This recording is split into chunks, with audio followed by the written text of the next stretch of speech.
অন্যায়টাও বেশি করে করে করছে। তাহলে যারা কীর্তন শুনবে, যারা ভগবানের নাম শুনবে, যারা ভগবানের কথা শুনবে, তারা অন্যায় করবে কেন? বলে অন্যায় করবে কেন জানো? বলে মানুষের কীর্তন শোনে কিন্তু ভগবানের নামকে সম্মান দেয় না। বলে ভাই কি বলছো গো, এই ঠান্ডার মধ্যে এই রাত থেকে কুয়াশা পড়ছে, তুমি না হলে পয়সার জন্য এসে বক বক বক বক করছো, আমরা কি পাবো? আমরা বসে আছি, আমরা সম্মান দেই না বলছো? না না, মনে রাখবেন, সম্মান দেই না বলতে নামকে সম্মান না দেওয়ার কথা বলেছি।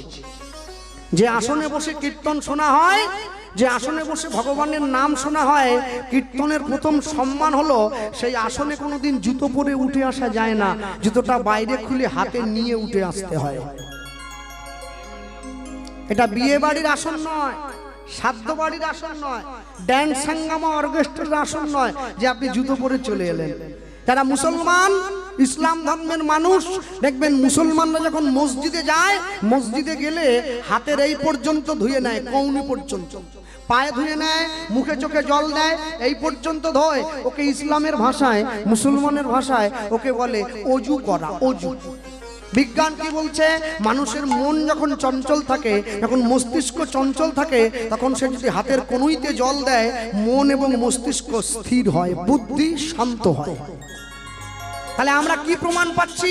যদি আল্লাহর কাছে যেতে হয়, যদি খোদার কাছে যেতে হয়, যদি পীর পয়গম্বরের কাছে যেতে হয়, তাহলে মন আর মাথাকে শান্ত রেখে তবে তার কাছে যেতে হবে। কিন্তু সেই আমি যখন পাড়ার জগদ্ধাত্রী পুজোয় থাকি, আমার পূজার বাজেট যদি 2 লাখ টাকা, মদের বাজেট 50,000, কি করে মন স্থির থাকবে? মন তো আগে চঞ্চল হয়ে গেল। মনে রাখবে, আমি যখন ছোটকালে আমার মায়ের সঙ্গে মন্দিরে যেতাম, আমার মা কি করতে জানেন? আমার মা আমাকে নিয়ে যেত, আরো বাড়ির মায়েরা যেত, কি বলতো, এই শোন কোথায় যাচ্ছিস? আমি বললাম মা আমি মন্দিরে যাচ্ছি, ঠাকুর পুজো হচ্ছে, প্যান্ডেলে আরতি হবে। আমি গেলাম, আমি গিয়ে কি করলাম, আমার ছেঁড়া জুতো পরে গিয়েছি, রেখে দিয়ে যার ভালো আছে পায়ে হয়েছে পরে বাড়ি চলে এসেছি। ওরা মন্দিরে গিয়েছে আল্লাহকে ডাকার জন্য, আমি মন্দিরে গেছি জুতো চুরি করার জন্য। তারপরে একটু বড় যখন হয়েছি, আমার মা আমাকে সঙ্গে নিয়ে গেছে, নিয়ে গিয়ে কি বলছে, এইখানে দাঁড়া, আমার জুতোর দিকে তাকিয়ে থাকবি, চোখের পলক যেন না পড়ে, আমি পুজোটা দিয়ে আসি। মনে রাখবেন, মন্দিরে গেছি ভগবানকে দেখবো কোথায়, আমাকে জুতোর দিকে তাকিয়ে থাকতে বলছে। মনে রাখবেন, যারা মন্দিরে গিয়ে আমার মতো বাঙালি ভক্ত হয়ে মন্দিরে গিয়ে ভগবানের স্থানে গিয়ে কুমরচনায় কুমন্তব্য প্রকাশ করে, ভগবানকে আমরা কোনোদিন ভালোবেসে কাছে ধরে রাখতে পারবো না। এর জন্য দোষী তো আমরা নিজে, অন্য কেউ দোষী হবে কেন? আপনারা আমার কথায় কেউ দুঃখ পাবেন না। মনে রাখবেন, একজন স্বাধীনতা সংগ্রামী ছিলেন, যার নাম হচ্ছে রাজীব দীক্ষিত। তিনি মারা গিয়েছেন। তিনি কোর্টে একটা কেস করেছিলেন খ্রিস্টানদের বিরুদ্ধে, একটা কেস করেছিলেন। কি কেস? আমার পাড়াতেও ছিল। কি, হঠাৎ করে দুপুরবেলা এসে পড়েছে, এসে আমাকে বলছে কীর্তনের দরকার নেই, গলায় তুলসী মালার দরকার নেই, সব ছেড়ে দাও, এই হরিমঞ্চ ভেঙে দাও, তুলসী মঞ্চে উড়ি দাও, হাতে 3 বার তালি দিয়ে যিশুর নাম করো, যা বাত ফাত সব আছে সব ভালো হয়ে যাবে। সব কি বলছেন আপনারা? হ্যাঁ, আমাদের যিশুর নাম করে তালি দিলে তোমার সব ভালো হয়ে যাবে। তা আমি বললাম তাই যদি হবে, তাহলে তো ইংল্যান্ডে হাসপাতাল থাকারই কথা নয়। করোনায় সব থেকে বেশি মরে গেছে খ্রিস্টানের দেশের লোকেরা। সব রোগ যদি ভালো হয়, ওটা হলো নি? বলে না, ওটা হবে নি, বাতটা ভালো হয়ে যাবে। আর বাঙালির একটু বাতে ব্যথা আছে, কোমর হাঁটুর প্রবলেম, ওরা চিন্তা করছে বাত যদি ভালো হয়ে যায় তাহলে হরিনাম করে কি হবে, চলো চলে যাই। মনে রাখবেন, তিনি একটা মামলা করেছিলেন কোর্টে। কি জন্য? যে সমস্ত ছোট ছোট ছেলে মেয়েরা স্কুলে পড়াশুনো করতো, তাদেরকে বাসে উঠিয়ে দিত। দেখবেন স্কুল বাস আসে ছেলে মেয়েদের নেওয়ার জন্য। এবার বাসে উঠিয়ে দিয়ে বাচ্চা ছেলেটা কিন্তু তো বোঝে না, স্টার্টটা বন্ধ করে দেওয়া হতো, ইঞ্জিনটা বন্ধ থাকতো, বন্ধ রেখে দিয়ে এবারে ছেলে মেয়েগুলোকে বলা হতো বাস তো চালু হচ্ছে না, তোমরা তোমাদের যে যে ভগবানকে ভালোবাসো তোমরা ডাকো, দেখি বাস চালু হয় কিনা।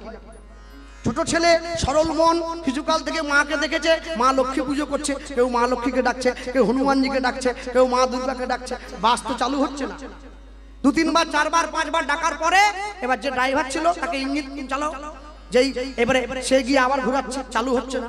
এরপরে ওই যে কন্ট্রাক্টর সে এসে বলতো এবার আমাদের যিশুর নাম করো, যে যিশুর নাম করতো ও চাবিটা ঘুরিয়ে, দেখেছো চালু হয়ে গেছে, চালু হয়ে গেছে।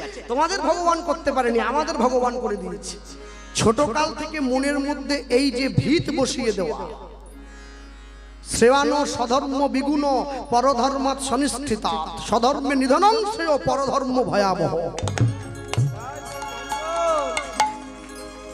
পরের ধর্মকে নকল করা কত বড় যে খারাপ।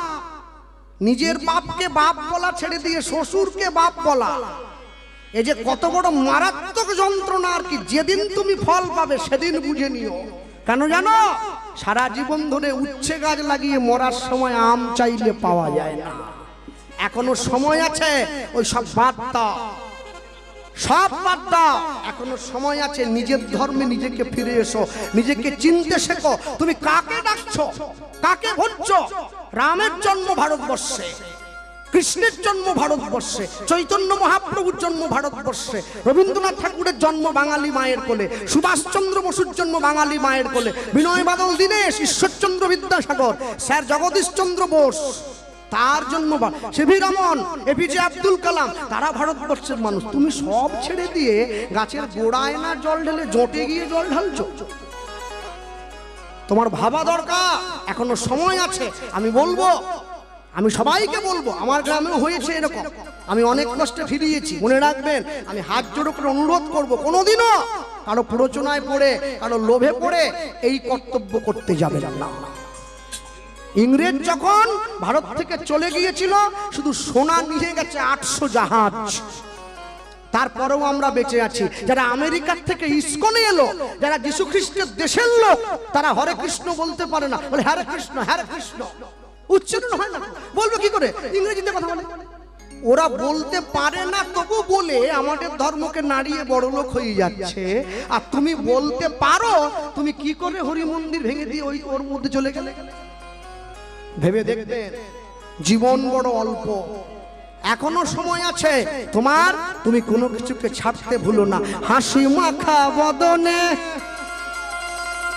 ছলো ছলো নয়নে, আনন্দ কাননে মন ভ্রময়নি বা। হরি বলো, হরি বলো মন রে আমার, হরি বলো, হরি বলো মন রে আমার, হরি বলো, হরি বলো মন রে আমার। হাসি মাখা বদনে, ছলো ছলো নয়নে, হাসি মাখা বদনে, ছলো ছলো নয়নে, আনন্দ কাননে মোর, আনন্দ কাননে মোর রহয় বিরাম। হরি বালা, হরি বালা মন রে, হরি বালা, হরি বালা মন রে আমার। গতি নাই, গতি নাই এই হরি নাম ছাড়া, কণ্ঠ ভরিয়া গাও হয়ে আত্মহারা। গতি নাই, গতি নাই হরি নাম ছাড়া, কণ্ঠ ভরিয়া হয়ে আত্মহারা। আস্তে ভক্তমন্ডলী, ভক্তিমতী মায়ের, এই যে আমার মা আমার সঙ্গে আছে, দেখেছেন সকলে? তা আমার মা আমার থাকার জন্য ছোট্ট একটা বাড়ি বানিয়ে দিচ্ছে আমার। এখন আমরা যে দোকান থেকে রড সিমেন্ট কিনি, এদিনকে বাড়ির ছাদ ঢালাই হয়, বড় দোকান থেকে কিনলে ওই রড দোকানদার একটা করে ইঞ্জিনিয়ার পাঠায়, যে আমাদের রড কেমন হয়েছে স্যার দেখার জন্য। সবকিছু দেখে খতিয়ে যাচ্ছে। তা আমি বাড়িতে বসে আছি, আমার একতলার ছাদ ঢালাই হবে, ইঞ্জিনিয়ার সাহেব এসেছেন। আমি ওনার জন্য আমার সাধ্য মতো যা যা দরকার, মিষ্টি জল সব এনেছি। উনি আমার কাছে এসে বলছেন, আপনি আমাদের কোম্পানির বড় একজন খদ্দের, আপনার জন্য উপহার একটা আছে। আমি স্যার আপনার নাম কি? বলছে আমার নাম তমাল দাস। বাহ, ভালো লাগলো, বাঙালি তো, বাঙালি খুব ভালো। বাবা স্যার আসুন, আমরা তো কীর্তন করি স্যার, আমরা তো আপনাকে ডিম সিদ্ধ কেক খাওয়াতে পারবো না, আমরা ভগবানের প্রসাদ রেখেছি, একটু খান, মিষ্টি ফল। উনি সঙ্গে সঙ্গে বলছে, কোন ঠাকুর, কোন ঠাকুর? বললাম স্যার নিতাই গৌড়ের প্রসাদ। বলে আমি খাবো না। কেন? ঠাকুর মানেন না? না মানতে পারেন, আমি ইঞ্জিনিয়ার মানুষ। বলছে না আমি খ্রিস্টান। আমি দাঁড়িয়ে পড়েছি। কি নাম বললেন? তমাল দাস। DAS। হ্যাঁ, দাস আমার খ্রিস্টান হয় নাকি? আপনার বাবা কি? বলছে অম্বরীশ দাস। কি জাতি? বলে মাহেশ্ব। বাপ মাহেশ্ব, বেটা খ্রিস্টান। কি বলছেন স্যার? বলছে না, যে ধর্মের ভগবান 16,108টা বিয়ে করে, আমি সেই ধর্মে থাকি না। কৃষ্ণের কথা বলছি। আমি স্যার, যে ধর্মের ভগবান 16,108টা বিয়ে করে, আপনি সেই ধর্মে থাকেন না বলছেন। আচ্ছা বলুন তো স্যার, আপনি যে এই কথাটা বলছেন, আমার আপনার কথাটা খুব ভালো লেগেছে আমার। আচ্ছা বলুন, আপনার কি ইচ্ছে ছিল দুটো বেশি করবেন? দুটো বেশি বিয়ে হলে ভালো হতো আপনার? বলছে না, তা তো না। আপনি স্যার দুঃখ যদি না নেন, একটা কথা বলি। কি কথা? আপনি যে ধর্ম থেকে যে ধর্মে বিলং করছেন, যাকে নিয়েছেন, এ তো স্যার আপনার ধর্ম নয়। বলছে না, তাহলে কি করে গেলেন? বলে লাভ দিয়ে চলে গেছি, মানে গোঁজা দিয়ে ঢুকে গেছি আর কি। গোঁজা দেওয়া ধর্ম, বেশ ভালো জিনিস। আপনি ঢুকেছেন আপনার ধর্মে। নোবেল মাদার মেরির কথা মনে আছে, যাকে বলে মহিষী জননী? বলছে হ্যাঁ, সেই নোবেল মেরি যিনি যীশু খ্রিস্টের জন্মদাত্রী মা, কুমারী অবস্থায় যীশু খ্রিস্টকে জন্ম দিয়েছিল। তাহলে আপনি যদি আমার ধর্মের ভগবানকে অপমান করেন, আমি আপনাকে ছাড়বো কেন? কুমারী মেয়ের সন্তান কি ভগবান হতে পারে? বলো, আপনি কেন বললেন 16,108টা বিয়ে করেছিল? স্যার না জেনে বলবেন না, 16,108টা বউ কোনোদিন কারো সঙ্গে ডিভোর্স হয়নি, খেয়েই লাগেনি, কেউ বলেনি আমার ভাত নেই আমি চললাম। আপনার একটা বউ 365 দিনে 364 দিনও শান্তি হয়। এই জন্যই আমাদের ভগবান। আর আপনাকে আমার ছাদের দেখতে হবে না, আপনি আসুন। কেন? বাঙালি বাড়িতে খ্রিস্টান ঢুকতে দেব না, চলে আসুন। তাড়িয়ে দিয়েছি। এই গতি নাই, গতি নাই, হরি নাম ছাড়া কণ্ঠ ভদিয়ারা হয়ে আত্মঘারা। ওই দেখো শ্মশানে কিবা রাত্রি দিনে, ওই দেখো শ্মশানে কিবা রাত্রি দিনে। তুমি ওই দেখো শ্মশানে কিবা রাত্রি দিনে, ওই দেখো শ্মশানে কিবা রাত্রি দিনে। এই যে মায়েরা বসে আছে, মনে রাখবেন, কোনোদিনও ছেলে মেয়ের জন্মদিনে কেক কাটবেন না। এটা আমাদের কালচার নয়, এটা খ্রিস্টানদের কালচার। কেন কেক কাটবেন? ছেলে মেয়ের ভবিষ্যৎকে কেটে দুটুকরো করছেন। জন্মদিনে ওদের হাতে ছুরি দেবেন না, প্রদীপ জ্বালাবেন, মোমবাতি নেভাবেন না, মিষ্টি বিলাবেন, কেক কাটবেন না। কোনোদিন হ্যাপি বার্থডে টু ইউ বলবেন না, বলবেন শুভ জন্মদিন তোমার, জীবনের প্রতিটার পথ যেন আলোকিত হয়। ওই দেখো শ্মশানে কিবা রাত্রি দিনে, ওই দেখো শ্মশানে কিবা রাত্রি দিনে। জ্বলিতেছে মানুষের, জ্বলিতেছে মানুষের যত অহংকার। হরিবারি হরিবালা মনরে আমার, হরিবালা হরিবালা মনরে আমার, হরিবালা হরিবালা মনরে আমার। কেউ তো কারণ নয়, এ কথাটা সত্য। তুমি ভেবেও দেখো মন, সবই যে অনিত্য। কেউ কাহার না একথা যে সত্য, ভেবে ও ভেবে মন সবাই অনিত্য। আস্তে, অনেকে আমায় বলে কৃষ্ণবাবু আপনি যাই বলুন না কেন, কপালে তিলক দেওয়ার দরকার নেই, মালা পরার দরকার নেই, মন যদি ঠিক থাকে না স্যার, তাহলে সব ঠিক আছে। হ্যাঁ, তাহলে যে পুলিশের চাকরি করে, সে যদি কালকে সকালবেলা থানায় ধুতি পাঞ্জাবি পরে ডিউটি করতে যায়, গিয়ে যদি বলে স্যার আপনি যাই বলুন না কেন, মন যদি ঠিক থাকে স্যার, তাহলে ঝেঁটিয়ে বিষ নামিয়ে দেবে একবার। তুমি পুলিশের চাকরি করতে ধুতি পরে এসেছ কেন? ধুতি পরবো না। পুলিশের চাকরি করতে গেলে পুলিশের পোশাক করতে হয়। যে মুসলমান মাথায় টুপি দেয়, লুঙ্গি পরে, পাঞ্জাবি পরে, যে খ্রিস্টান সাদা পোশাক পরে, গলায় যীশু খ্রিস্টের লকেট ঝুলায়। কিন্তু দুঃখ কি জানেন? বাঙালি হয়েও কালো কারে করে বাঙালি বাড়ির মেয়েরা যীশু খ্রিস্টের লকেট ঝুলায়। এটা সব থেকে বড় দুঃখ। 33 কোটি দেবদেবী আমাদের, কারো লকেট পেলে না তুমি যিশুর ঠ্যাং ধরে খাচ্ছ। কোন মনে রাখো, নকল করা ভালো, কিন্তু নিজের অস্তিত্বকে বিসর্জন দিয়ে নকল করবে না। কেউ তো কাহারো নয়, একথা যে সত্য, ভেবেও ভেবো না মন, সবাই অনিত্য। ওই দেখো তোমার বন্ধু তো দিচ্ছে এই ভব সিন্ধু। ওই দেখো তোমার বন্ধু তো দিতেছে ভব সিন্ধু। ওই দেখো তোমার বন্ধু তো দিচ্ছে এই ভব সিন্ধু। ওই দেখো তোমার বন্ধু তো দিতেছে ভব সিন্ধু। হাত ধরে তোমায় সে, হাত ধরে তোমায় সে করে দেবে পার। হরি বল নিতাই গৌর রে আমার, হরি বলা মন রে আমার, হরি বলা মন রে আমার, হরি বলা মন রে আমার।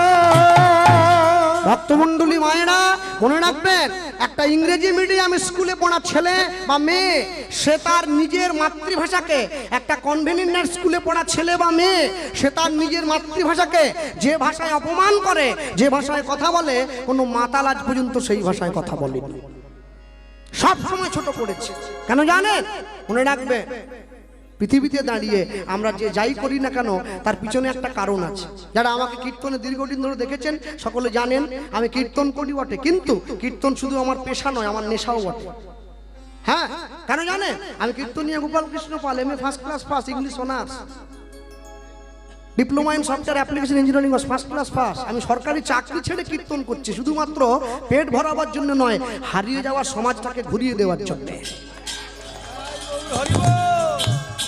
মনে রাখবেন, আমি যখন ছোট ছিলাম, ছোটকালে আমাকে ইংরেজিতে একটা শব্দ পড়ানো হয়েছিল, যে শব্দটার নাম হচ্ছে সান, SUN। সান মানে সূর্য। আজ পর্যন্ত কোনো ইংরেজি শিক্ষিত আলা লোক বা আমি নিজে কোনো ডিকশনারি ঘেটে সূর্য শব্দের সান ছাড়া অন্য কোনো শব্দ পাই নাই। কিন্তু যদি বাংলায় আপনি সূর্যকে দেখেন, হাজারো শব্দ আছে, প্রভাকর, দিবাকর, রবিকর, রবি, সহস্র নাম। তাহলে নিজের ভাষাকে ছেড়ে দিয়ে অন্যের ভাষাকে নকল করব কি জন্যে? ইংরেজ যখন ভারতবর্ষ থেকে সর্বস্ত দেশে সব দেশকে অধীনস্থ করেছিল, একটা দেশ ছিল যার নাম ছিল মিশর। এই মিশর দেশকে যখন ইংরেজরা করায়ত্ত করে, করায়ত্ত করার পরে নিজেদের ইংরেজি ভাষা সেই দেশের মানুষের মধ্যে ছড়িয়ে দিয়েছিল। মিশর দেশ যখন স্বাধীন হয়, স্বাধীন মিশর দেশের প্রথম প্রধানমন্ত্রীর নাম হচ্ছে কামাল পাশা। সে প্রধানমন্ত্রী হয়ে সর্বপ্রথম কি কাজ করেছিল জানেন? সর্বপ্রথম কাজ করেছিল, পুরো মিশর দেশ থেকে ইংরেজি ভাষাটাই উঠিয়ে দিয়েছিল। সে বলেছিল এই দেশের জাতীয় ভাষা যেটা, সেইটাকে মানুষের মধ্যে ভালো করে ঢুকিয়ে দিতে হবে, তবে তো মানুষ বুঝবে শিক্ষার গুরুত্ব কতখানি।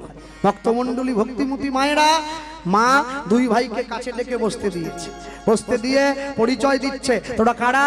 আমরা দুই ভাই, আমার নাম নিতাই, আমার নাম গৌ। যেই পরিচয় দিল, মায়ের দুটো চোখ জলে ভরে গেল।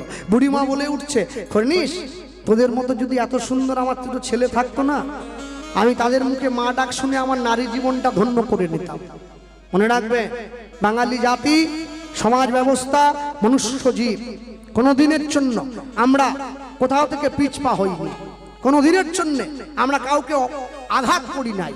মানুষ আমাদের আঘাত করেছে, আমাদের থেকে নিয়ে গেছে, আমাদের থেকে সারা জীবন শোষণ করে নিয়েছে, কিন্তু আমরা আমাদের বাড়ির ছেলে মেয়েদেরকে যদি জিজ্ঞাসা করা হয় আমাদের দেশের নায়ককে, তারা উত্তর দেয় শাহরুখ খান, অক্ষয় কুমার, সালমান খান। নায়িকাকে বলে দীপিকা পাডুকোন। নায়ক কেন শাহরুখ খান? বলে 4টে গুলি খেয়েছে তাও মরেনি। নকল। আসল গুলি কে খেয়েছে? মাতঙ্গিনী হাজরা। দেশের হয়ে 6টা গুলি খেয়েছে, দেশের পতাকা মাটিতে পড়তে দেয়নি, সেই তো আসল নায়ক। মনে রাখবেন, বিনয় বাদল দীনেশ, মাস্টারদা সূর্য সেন, সুভাষচন্দ্র বসু, তারা আমাদের দেশের প্রকৃত হিরো। মনে রাখবেন ভক্তমণ্ডলী, ভক্তিমতী মায়েরা, বাড়ির ছেলে মেয়েদেরকে কোনোদিনের জন্য অন্য কোথাও গা ভাসাতে দেবেন না, নিজের জাতটা চিনিয়ে দিতে শিখুন। হ্যাঁ, সকালবেলা ঘুম থেকে উঠে গুড মর্নিং বলা প্র্যাকটিস করাবেন না, হরে কৃষ্ণ বলা প্র্যাকটিস করাবেন। বাবাকে বাবা বলে ডাকা অভ্যেস করাবেন, ড্যাড নয়। মাকে মা বলবেন, মম নয়। আপনার বাড়ির ছেলে পড়াশুনো করে শিক্ষিত হয়ে এসে একদিন নিজের বাপকে বলবে ড্যাড তুমি, হ্যাঁ, বাড়ির থেকে তাড়িয়ে দেবে না, বাবা বলে ডাকবেন, মা বলে ডাকবেন। কেন? এই ডাকের উপরে কোনো ডাক হয় না, সব সময়ের জন্য মনে রাখতে হয়। স্যার মাইকেল মধুসূদন দত্ত কিন্তু তিনি আবেগের বশে পড়ে হিন্দু ধর্মকে বিসর্জন দিয়ে খ্রিস্টান ধর্ম গ্রহণ করেছেন। নাম ছিল মধুসূদন দত্ত, মাইকেল শব্দটা আগের দিকে লাগালেন। তারপর তিনি যখন বুঝলেন যে ওখানে কিচ্ছু নেই, যা আছে শুধু লোক দেখানো আর চোখ ধাঁধানো, আবার বাংলায় ফিরে এসেছে। আর বাংলায় ফিরে এসে হে বঙ্গ ভাণ্ডারে বিবিধ রতন, তা সবে অবদ আমি অবহেলা করি, পরদন লোভে মত্ত করিনু ভ্রমণ। মাইকেল মধুসূদনের মতো লোকের অবদ মনের চেতনা ঘুরে গেল, আর আমার মতো বোধ সম্পন্ন মন অবদ হয়ে বসে রইল। এই দুটি চক্রে চলবে না। জীবনের সময় আছে, এখনো পর্যন্ত নিজেকে ঘুরে দাঁড় করা। ভক্তমণ্ডলী, ভক্তিমতী মায়েরা যেই সামনে দাঁড়ালো, সামনে দাঁড়িয়ে নিতাই গৌর পরিচয় দিয়েছে। বুড়ি মার চোখটা জলে ভরে গেছে। মা কি বলছে? তোদের মতো যদি দুটো ছেলে থাকতো আমার, তাদের মুখে মা ডাক শুনে আমি আমার নারী জনমটা ধন্য করে নিতাম।